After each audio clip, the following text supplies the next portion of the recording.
কি সুন্দর না বট গাছের ঝুড়িগুলো। তো স্কুল চত্বর পুরো ফাঁকা।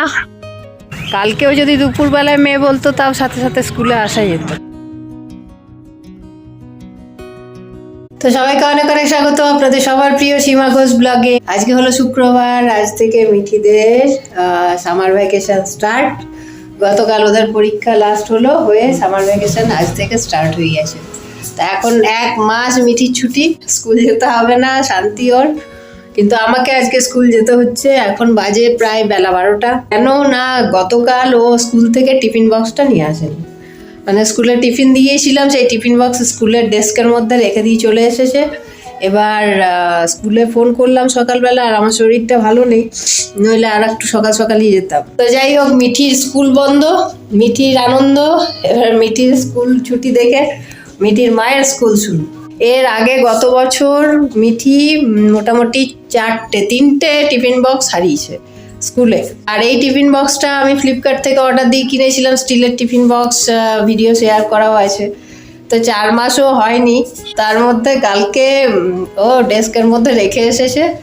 এবার যাই, গিয়ে সিকিউরিটি বা অফিসে গিয়ে বলি, যদি পাওয়া যায় ভালো, না পাওয়া গেলে আর কি করা যাবে। এরপর ঠোঙাতে, কাগজের ঠোঙাতে ওকে টিফিন দেবো। আর রান্না বান্না বলতে এই যে ভাত বসিয়েছি, এসে রান্না বান্নাটা করবো। আর ভালো লাগছে না, বেশি কিছু করবো না, কালকের অনেক কিছু আছে। তো যাই, আগে গিয়ে দেখি টিফিন বক্স উদ্ধার করা যায় কি যায় না। এটা হচ্ছে আমার আজকে সকাল সকাল এই বিপত্তি।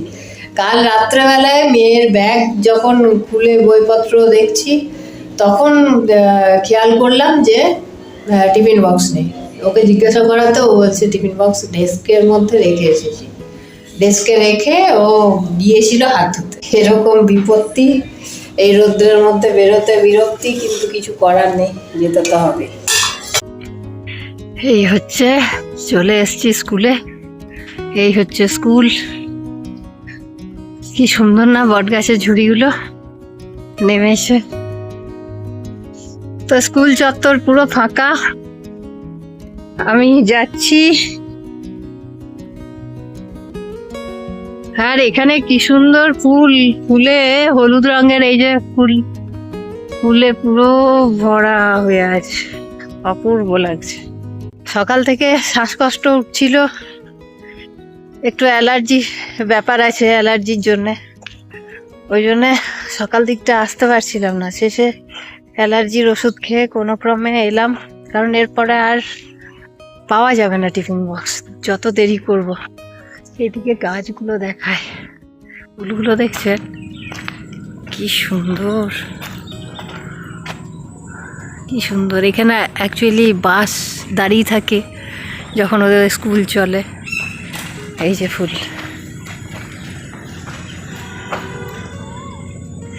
এগুলোর অনেক নাম আছে, কাঠ টগর, অনেক কিছু বলে এগুলোকে। তো যাক, যে কাজটা করার জন্য এসছি তাতেই করি, দেখি কতটা সময় লাগে, আদৌ দেবে কি দেবে না জানি না।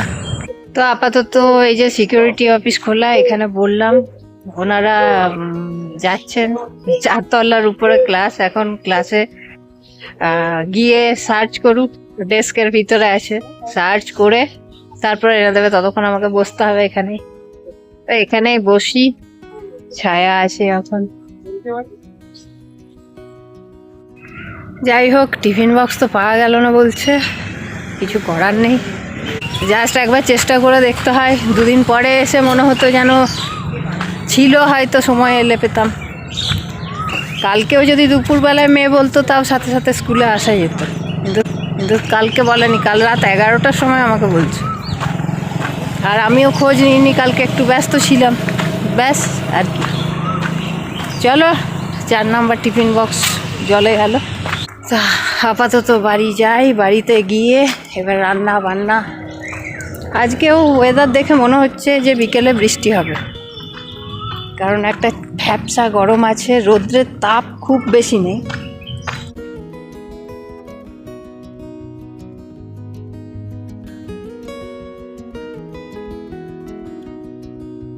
ঘেমে নিয়ে এলাম, কিছু করার নেই, দিয়ে লাভ নেই। কোথায় রেখেছিলিস টিফিন বক্স?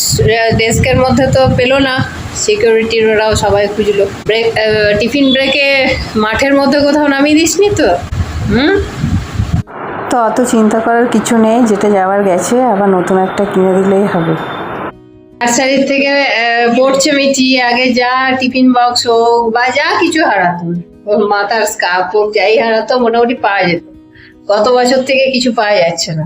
হ্যাঁ, তার আগের বছর থেকে কিছু পাওয়া যাচ্ছে না। তার আগে তো জলের বোতলগুলো হারালো, তারপর গত বছর তো টিফিন বক্স হারালো। তো যাই হোক, আপাতত রান্না করি। আগে স্নান করে নি, একবার সকালে করেছি, তাও একবার স্নান করে একবার রান্না করবো। তো বানাচ্ছি ভেন্ডি আলুর তরকারি, আর এখানে কলমির শাক কেটে রেখেছি, হবে শাক ভাজা, আর সাথে দই, স্যালাড এগুলো থাকছে, মিঠি ডিম সেদ্ধ। আর বেশি কিছু করছি না, কারণ বেলা 1টা বেজে গেছে। তো চা বসিয়েছি, চাটা হচ্ছে হোক, তো দেখি মিঠি কি করছে।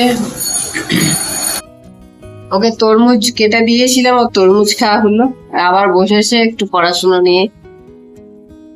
ছোলা সেদ্ধ বসিয়েছিলাম, ছোলা সেদ্ধ হয়েছে, আর গ্যাস শেষ, গ্যাসের সিলিন্ডার চেঞ্জ করতে হবে। তো যাই হোক, আপাতত মিঠির খুব জোর খিদে পেয়েছে, ছোলাটা আর ভাজার সময় পেলাম না। একটু পেঁয়াজ দিয়ে অল্প তেল দিয়ে ভেজে দিলে বেশি টেস্ট হয়। আর ওরা একটু মুড়ি, একটু শসা, পেঁয়াজ কুচো এই সমস্ত দিয়ে করে দিলাম। এই ওকে দিই, ওর খুব জোর খিদে পেয়েছে। আর সেদ্ধ ছোলাটা এইভাবেই খাক, আর কি করে।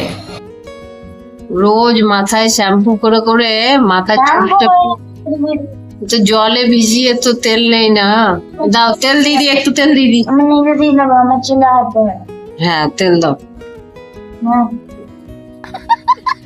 ভালো করে সুন্দর করে পিছন দিকে ব্যাগ স্কাল্পে ভালো করে দিতে হয় মা। ও বাবা, ওতে চুল ঝরে যাবে প্রচুর। ইস ইস ইস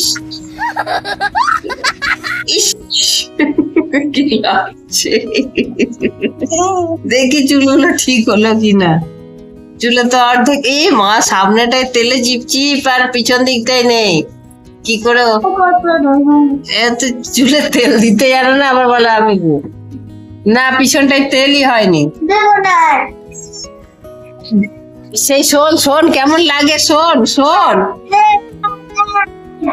কেমন লাগে জানিস, পিছন দিকে দেখতে মনে হয় সেই ঝোড়ো কাকে, যেমন কাকগুলো উড়ে বেড়ায় না বৃষ্টিতে ভেজার পর, কাক পুরো সারা শরীরটাকে খাড়া খাড়া খাড়া খাড়া হয়ে থাকে, তোর পিছনের দিকে চুলগুলো সেম লাগছে।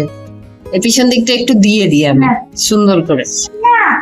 আজকের ব্লগ আর বেশি বড় করলাম না, ভালো লাগলে অবশ্যই লাইক শেয়ার আর সাবস্ক্রাইব করবেন। আবার দেখা হবে নেক্সট ব্লগে। ভালো থাকবেন, সুস্থ থাকবেন, আর সাবস্ক্রাইব না করে থাকলে অবশ্যই করবেন। টাটা।